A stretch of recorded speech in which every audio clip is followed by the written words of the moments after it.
So my brother bought me a Christmas gift. This was from TJ Maxx. It's a nice setup. It's similar to what our dad has. But mine has something cool that his doesn't have. Which is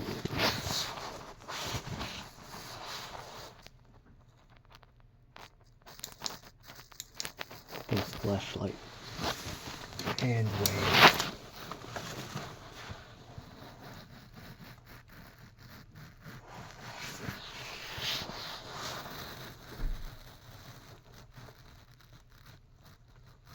Oh wait, take one.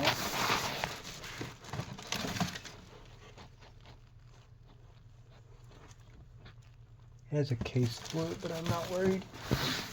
And it comes with charging cable, but I didn't see it. But it is what it is. Plus, it was already opened. But I hope you guys understand. Like, comment, share, subscribe, and hit the bell icon to get notified when I upload. I'm sure many of you do.